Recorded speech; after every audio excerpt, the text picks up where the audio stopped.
Hello students, vector analysis. आज हम इसमें बात करेंगे subtraction of two vectors. Two vectors को सेपरेट कैसे किया जाता है। तो हमारे पास ये दो वेक्टर हैं, vector A and vector B. Vector A and vector B, इन दो वेक्टर्स के बीच का एंगल है थीटा। अब हमें इनको सेपरेट करना है। सेपरेट करना है मीन्स ए माइनस बी या बी माइनस ए फाइंड करना है। पहले मैं कह सका हूँ कि दो वेक्टर को सेपरेट करने पर एक नया वेक्टर ही मिलता है, तो ध्यान रखना वेक्टर माइनस वेक्टर वेक्टर ही होगा। सेपरेट करने का तरीका क्या होता है, जनरली क्या करते हैं कि ए में बी को ऐड करेंगे तो ए में माइनस बी को ऐड कर दीजिए तो ए माइनस बी हो जाएगा, या बी में एक माइनस ए को ऐड कर दीजिए तो बी माइनस ए हो जाएगा। ऐसा कर सकते हैं। तो मैं तरीका दूसरा यूज़ करता हूँ, इसका ज़्यादा अच्छा लगता है मुझे। उसका प्रोसेस क्या है वो समझ लीजिए। तो उसमें पहला स्टेप जो है, draw both the vectors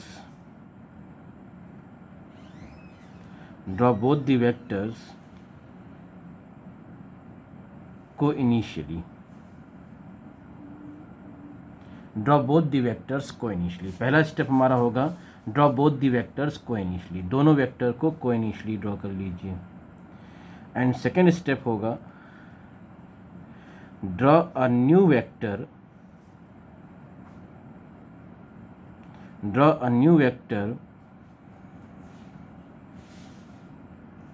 joining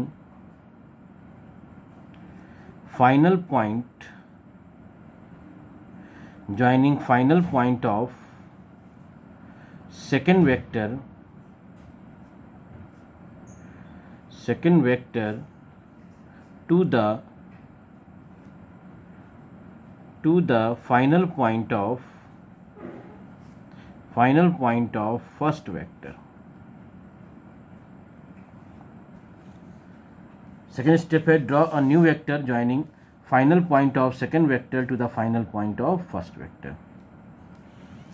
अब फर्स्ट वेक्टर कौन है और सेकेंड वेक्टर कौन है। तो एडिशन ऑफ वेक्टर में हमने किसी को भी फर्स्ट किसी को सेकेंड मान लिया था जब हमने triangle rule of vector addition पे बात की थी। यहाँ पर ऐसा नहीं करेंगे, यहाँ पर क्या करना है उसे समझेंगे। तो ये दो स्टेप ही हैं। आगे लिख दें, the new vector is called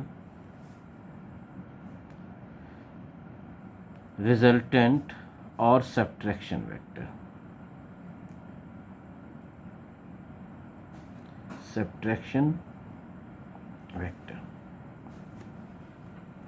new vector को सब्ट्रैक्शन वेक्टर कहा जाएगा। जब हम सब्ट्रैक्शन वेक्टर फाइंड करते हैं तो दो काम कर सकते हैं बस, या तो हम a माइनस बी करेंगे या फिर हम b माइनस ए करेंगे। इसके सिवा आप और कुछ नहीं कर सकते। सब्ट्रैक्शन ऑफ वेक्टर में आप या तो a माइनस बी करेंगे या फिर b माइनस ए करेंगे। इसके सिवा और कुछ भी करने की पॉसिबिलिटी नहीं बनती। सब्ट्रैक्शन ऑफ वेक्टर से एक नया वेक्टर मिलता है तो ये s vector. Subtraction of vector से यहाँ पर भी एक नया वेक्टर मिलेगा तो इसे हम s डैश वेक्टर मान लेंगे। Subtraction of vector commutative law को फॉलो नहीं करता है, ये पहले ही समझ लीजिए, ठीक है। यानी कि a माइनस बी करने पर और b माइनस ए करने पर रिजल्ट सेम नहीं आते हैं, कुछ डिफरेंस होते हैं। क्या है आगे डिस्कस करेंगे, डिफरेंस होते हैं, ठीक है। तो subtraction of vector commutative law को फॉलो नहीं करता। अब रूल क्या है, तो यहाँ लिखा हुआ है a माइनस बी लिखा हुआ है, इसका मतलब a फर्स्ट वेक्टर है और b सेकेंड वेक्टर है। याद रखिएगा लिखने के ऊपर, अगर b माइनस ए फाइंड कर रहे हैं तो b फर्स्ट माना जाएगा और a सेकेंड माना जाएगा। दो ही पॉसिबिलिटी बनती हैं, a माइनस बी करेंगे या फिर b माइनस ए करेंगे। अगर आप a माइनस बी कर रहे हैं तो a फर्स्ट है b सेकेंड है, और b माइनस ए कर रहे हैं तो b फर्स्ट है a सेकेंड है। सिंपल सा। यहाँ पर आप फ्री नहीं, किसी को भी डिसाइड कर लीजिए। यहाँ पर कुछ रिस्ट्रिक्शंस हैं, और रिस्ट्रिक्शन केवल इतना है कि a माइनस बी करें तो a फर्स्ट माने b सेकेंड माने, b माइनस ए करें तो b को फर्स्ट माने a को सेकेंड माने। अब पहला स्टेप क्या है, ड्रॉ बोथ दी वेक्टर्स कोइनिशियली। तो दोनों वेक्टर्स को कोइनिशियली ड्रॉ कर लीजिए, ये वेक्टर a और ये वेक्टर b। ये हमने a और b को कोइनिशियली ड्रॉ कर लिया। अब सेकेंड स्टेप क्या है, ड्रॉ अ न्यू वेक्टर, एक नया वेक्टर ड्रॉ करना है, joining final point of second vector to the final point of first vector. Second vector यानी कि बी वेक्टर, वेक्टर बी के फाइनल पॉइंट से वेक्टर ए के फाइनल पॉइंट को जोड़ना है। तो बी से ए के फाइनल पॉइंट को जोड़ना है, ये आ गया। This one is S vector. यहाँ पे करना है same process, draw both the vectors coinitially. A draw कीजिए, बी ड्रॉ कर लीजिए, ए एंड बी। ठीक है। अब यहाँ पर सेकेंड स्टेप क्या है, draw a new vector joining final point of second vector to the final point of first vector. अब सेकेंड वेक्टर कौन सा हो गया, ए, और फर्स्ट वेक्टर कौन सा हो गया, बी। तो सेकेंड से फर्स्ट की तरफ एक नया वेक्टर खींच दीजिए, ये हो गया, ये है एस डैश वेक्टर।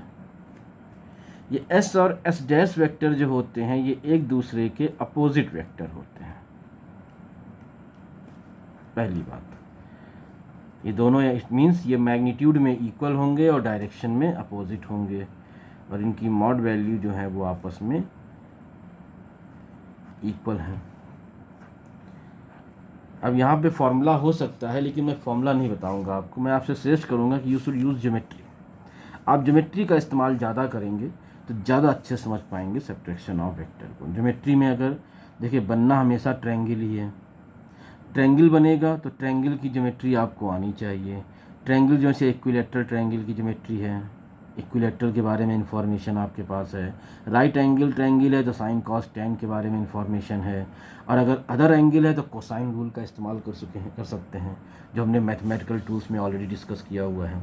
इस तरह से आप सॉल्व कर सकते हैं, यानी कि एनालाइजेशन कर सकते हैं अपना सब्ट्रैक्शन ऑफ वेक्टर। तो ये सब्ट्रैक्शन ऑफ वेक्टर का प्रोसीजर है। ये एग्जाम्पल कर लेते हैं तो बात और समझ में आ जाएगी।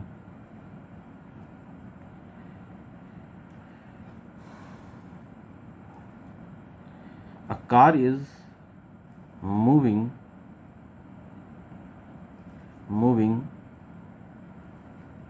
with velocity. Car is moving with velocity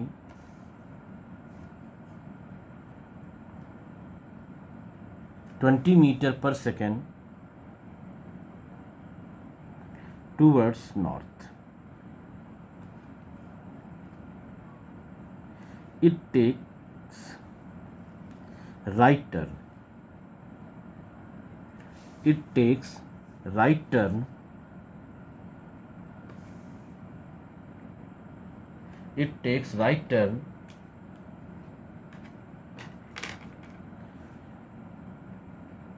without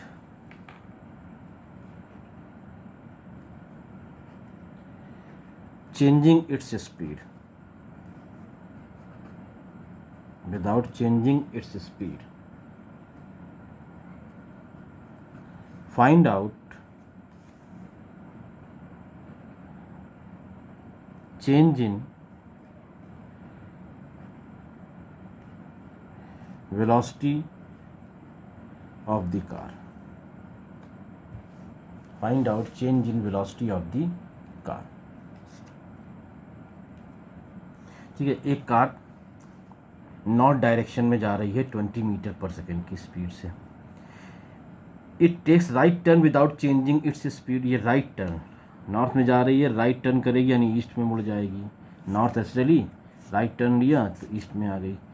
without changing its speed. मैं आपको बता दूं कि velocity of magnitude of velocity को स्पीड कहा जाता है। यानी वेलोसिटी का जो मैग्नीट्यूड है, यहाँ वेलोसिटी है 20 metre per second towards north और इसका मैग्नीट्यूड है 20 metre per second, it is also known as speed. Magnitude of velocity को स्पीड कहा जाता है। ठीक है, ये काइनेमेटिक्स में और समझ में आ जाएगा। फिलहाल ये ध्यान रखिए कि मैग्नीट्यूड ऑफ वेलोसिटी, तो विदाउट चेंजिंग इस स्पीड, नॉर्थ में 20 मीटर पर सेकेंड से जा रही है, ठीक है, उसने टर्न राइट टर्न लिया यानी कि ईस्ट में आ गई, अब ईस्ट में वो 20 मीटर पर सेकेंड की स्पीड से जा रही है। तो पहले नॉर्थ में जा रही है 20 मीटर पर सेकेंड की स्पीड से, फिर राइट में ईस्ट में जा रही है 20 मीटर पर सेकेंड की स्पीड से। अब आपको फाइंड करना है change in velocity of the car, तो कार की वेलोसिटी में कुछ चेंज हुआ या नहीं हुआ। अब देखिए 20 metre per second towards north, then 20 metre per second towards east. आप कहेंगे 20 माइनस 20, चेंज का मतलब होता है फाइनल माइनस इनिशियल, 20 माइनस 20 यानी कि 0, लेकिन ऐसा नहीं है, वेक्टर के साथ ऐसा बिहेवियर नहीं करते। अब इसको कैसे सॉल्व करेंगे?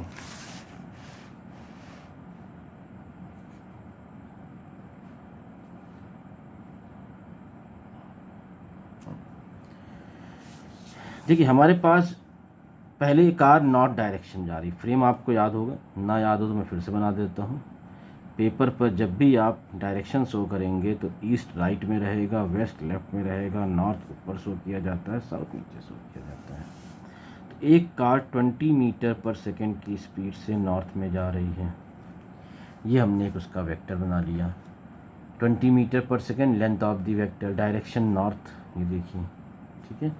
तो ये v1 मान लीजिए, इसे v1 है 20 metre per second north.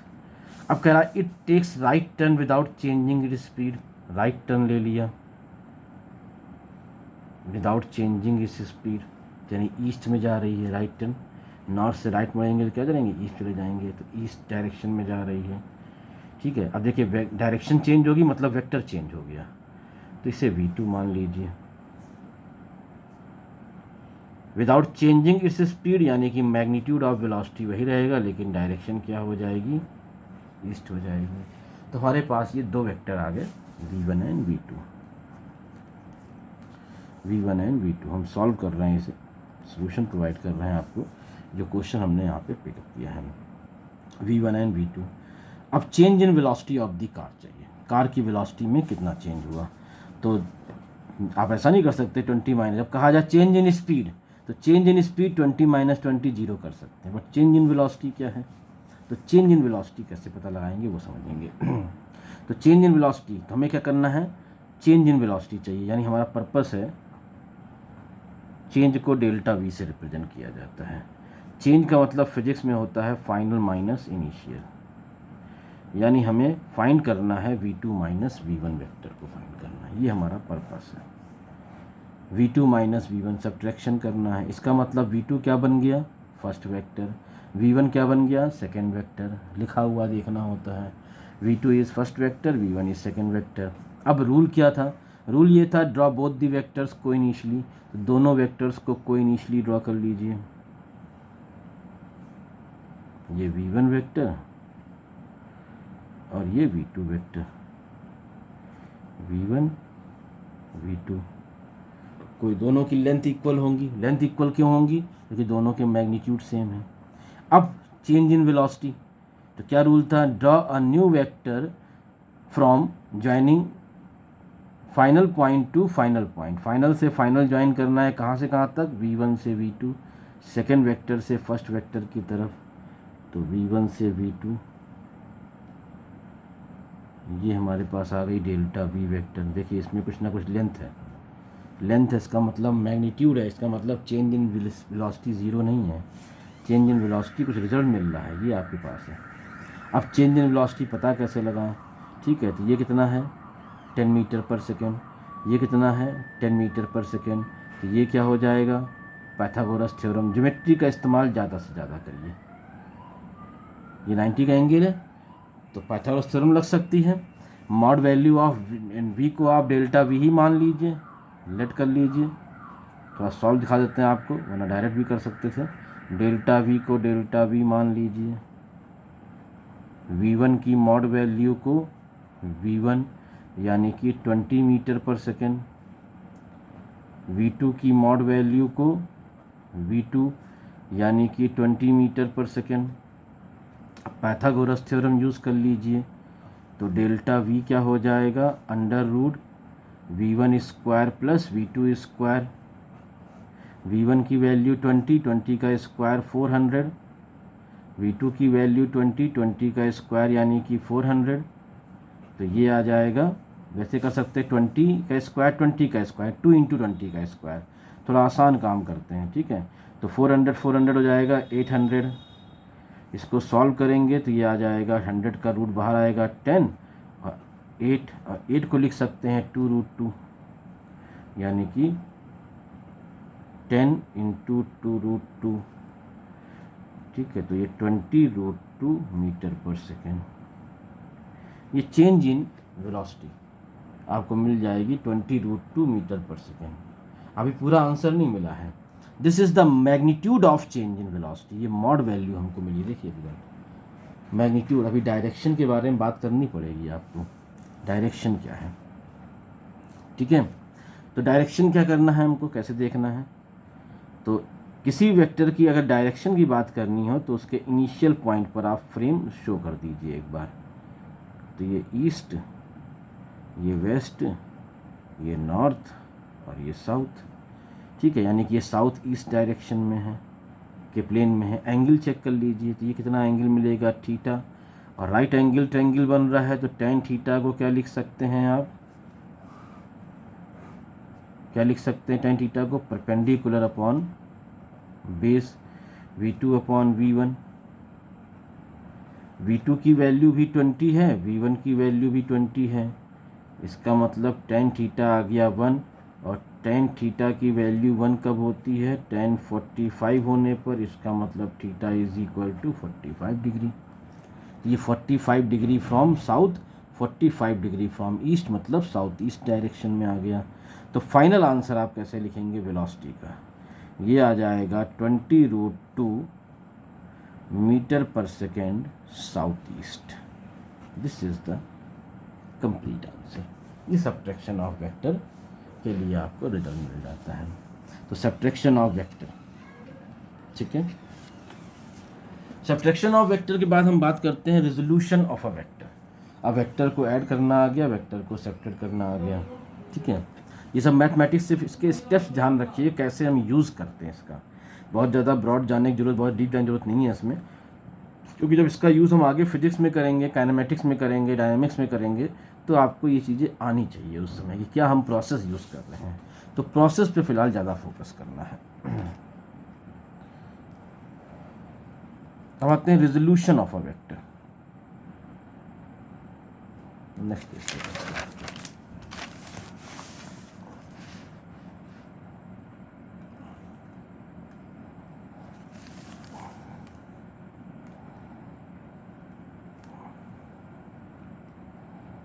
Resolution of a vector. Resolution of a vector का मतलब है एक वेक्टर को रिजॉल्व करना। सिंपली बोलें तो तोड़ना, वेक्टर को तोड़ना। वेक्टर को जोड़ना सीख लिया, सम करना सीख लिया, घटाना सीख लिया, और तोड़ना भी सीखना पड़ता है। तो एक वेक्टर को, तो अगर स्केलर को तोड़ने को कहा जाए, जैसे कहा जाए आपको 10 को ब्रेक कीजिए, 10 को तोड़िए, 10 को कैसे तोड़ सकते हैं, 5 + 5 10 हो गया, या 7 + 3, या 2 + 5 + 3, ठीक, जितने चाहे उतने नंबर में आप इसे तोड़ सकते हैं। तोड़ना, ठीक है, यानी तोड़ना। जब तोड़ ये जो पार्ट्स आए हैं इसके, कंपोनेंट बोलते हैं कंपोनेंट्स, ये जो कंपोनेंट्स आए, जब इन्हें आप वापस ऐड करेंगे तो ओरिजिनल वैल्यू मिल जानी चाहिए। ये रिजोल्यूशन की शर्त होती है। मतलब रिजोल्यूशन में क्या करते हैं, किसी एक वेक्टर को हम कई सारे वेक्टर्स में तोड़ सकते हैं, ठीक, कई सारे कंपोनेंट्स स्कैन कर सकते हैं। लेकिन जब उन कंपोनेंट्स को वापस ऐड करेंगे तो ओरिजिनल वेक्टर मिल जाना चाहिए। वेक्टर के साथ प्रॉब्लम है डायरेक्शन।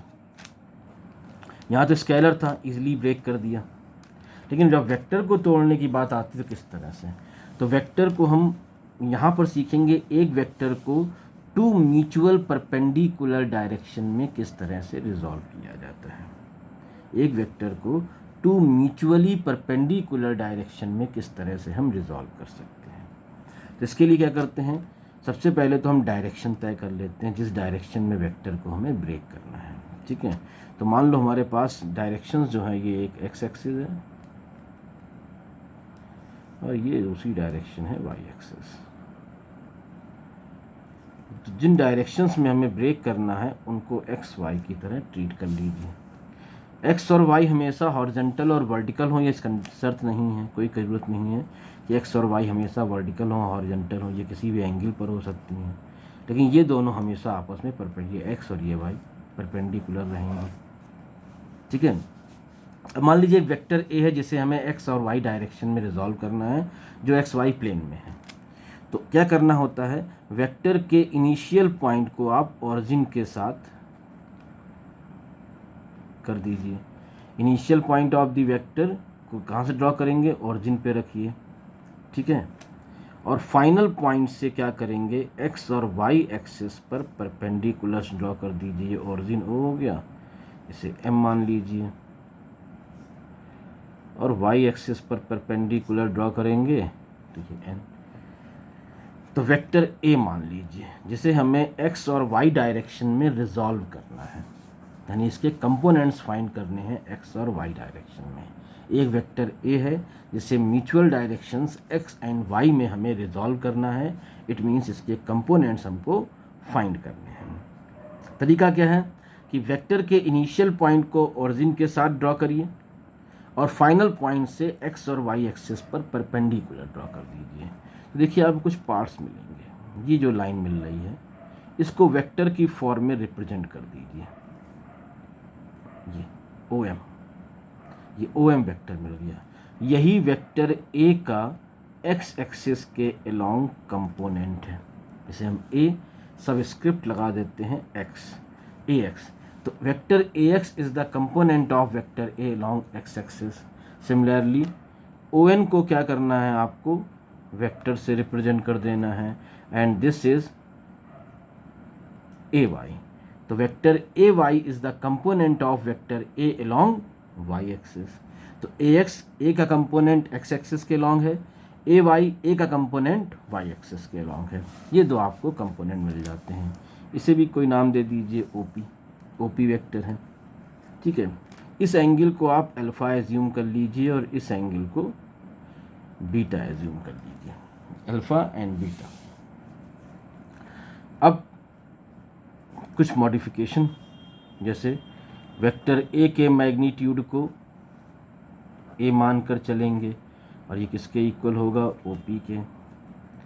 वेक्टर ए एक्स के मैग्नीट्यूड को ए एक्स मान कर चलेंगे और ये किसके इक्वल होगा, ओ एम या फिर एन पी के। ठीक है, एन पी के, ये रेक्टेंगल बन गया ना यहाँ पर, पैरेललोग्राम रूल देखिए। अब ओ ए एक्स और ए वाई को अगर आप ऐड कर दीजिए तो वापस ए मिल जाएगा।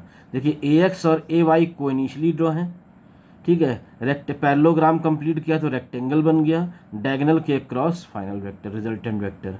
तो ए एक्स और ए वाई को अगर आप पैरेललोग्राम रूल से ऐड करोगे तो वापस आपको ए वेक्टर मिल जाएगा, यानी कि A is the addition vector of A X and A Y. क्या कंडीशन थी, कंपोनेंट्स जो होते हैं उनको जब वापस हम सम करेंगे, क्योंकि वेक्टर्स हैं तो वेक्टर रूल के अकॉर्डिंग ही सम करना है, तो वेक्टर्स को वेक्टर रूल के अकॉर्डिंग अगर कंपोनेंट्स को आप सम करेंगे तो आपको ओरिजिनल वेक्टर मिल जाना चाहिए। मिल जाता है तो हमने सही रिजॉल्व किया है, नहीं मिलता है तो हमने गलत कर दिया है। एन पी इसी तरह से ए वाई, ए वाई, अब ए वाई क्या हो जाएगा, ओ एन, और ओ एन को क्या लिख सकते हैं, एम पी। ठीक है, ओ एन एम पी, ये हमने कुछ चीज़ें कंसीडर्ड कर ली। मैग्नीट्यूड क्या है, अब in triangle O P M, O P M में एंगल ओ एम पी कैसा है, 90 डिग्री। ज्योमेट्री बहुत अच्छी होनी चाहिए, जिनकी 9th 10th की मैथमेटिक्स अच्छी नहीं है वो अच्छी कर लें, फिजिक्स मैथ की सवारी करती है। ठीक है, मैथ जितनी अच्छी होगी उतनी ही अच्छी आपकी फिजिक्स में स्पीड होगी। तो in triangle O M P 90 degree, अब 90 डिग्री है तो sine cos right angle triangle की प्रॉपर्टीज़ यूज़ कर सकते हैं। तो साइन अल्फ़ा क्या लिखेंगे, परपेंडिकुलर अपॉन हाइपोटेन्यूज। परपेंडिकुलर क्या है, एम पी, हाइपोटेन्यूज क्या है, ओ पी, एम पी की वैल्यू क्या है, ए वाई, हाइपोटेन्यूज क्या है, ए, तो यहाँ से ए वाई की वैल्यू क्या मिल गई, ए साइन अल्फ़ा। इसी तरह से कॉज अल्फ़ा ले लीजिए, बस साइन और कॉस पे ही काम करना है।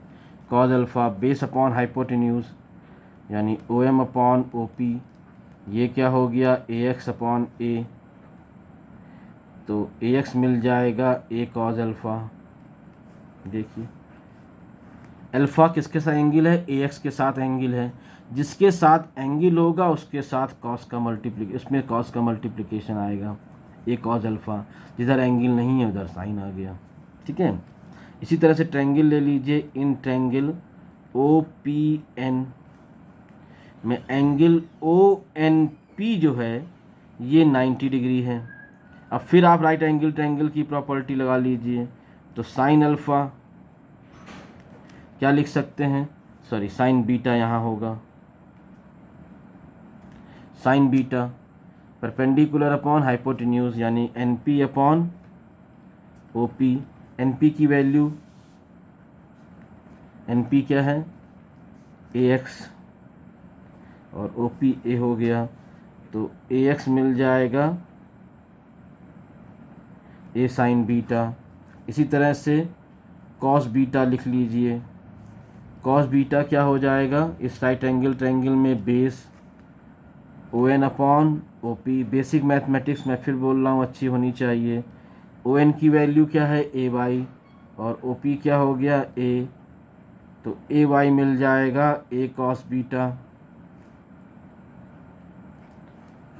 ये ए एक्स और ए वाई। फिर देखिए बीटा एंगल किसके साथ है, ए वाई के साथ में, तो ए वाई होगा ए कॉस बीटा और ए एक्स हो जाएगा ए साइन बीटा। जिसके साथ एंगल है उसके साथ आप कॉस का इस्तेमाल कर सकते हैं। इस तरह से हम वेक्टर को रिजॉल्व कर सकते हैं जिस डायरेक्शन में चाहे उस डायरेक्शन में, ठीक है। जैसे इसका एग्जाम्पल ले लीजिए,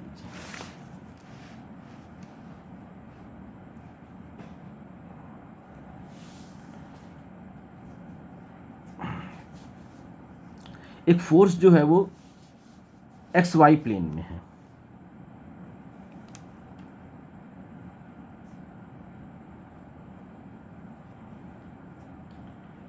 एक्स वाई प्लेन में एक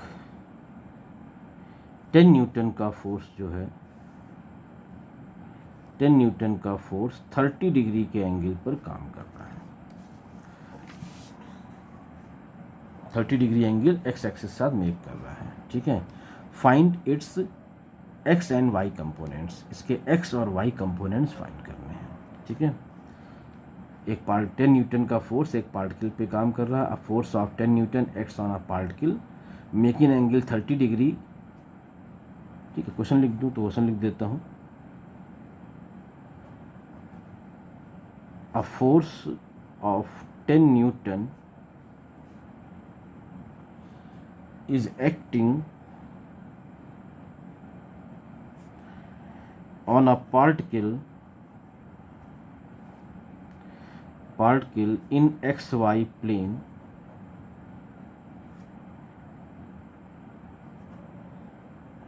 making an angle 30 degree with x-axis.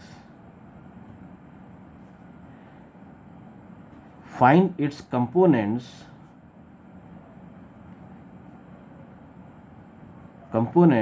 along x-axis and y-axis। ये क्वेश्चन हमारे पास है, इसके कंपोनेंट हमको चाहिए x और y एक्सिस के अलॉन्ग।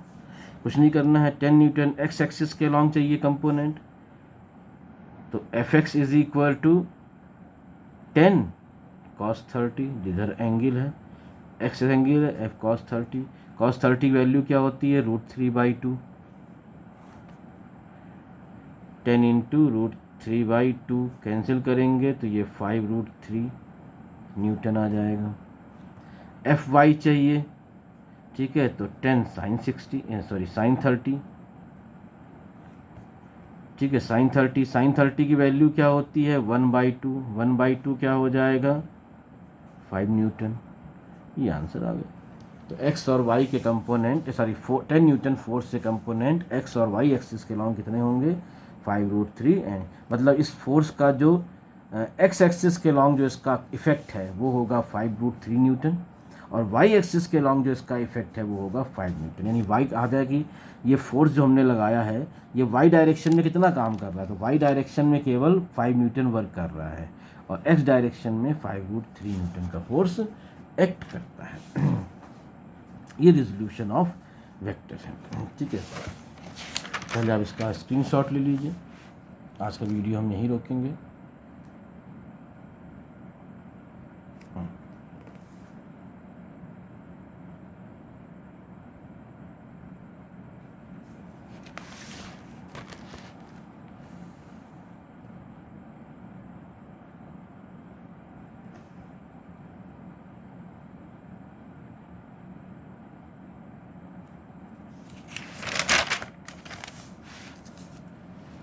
आज 2 टॉपिक कवर किए हैं, subtraction of vector and resolution of vector.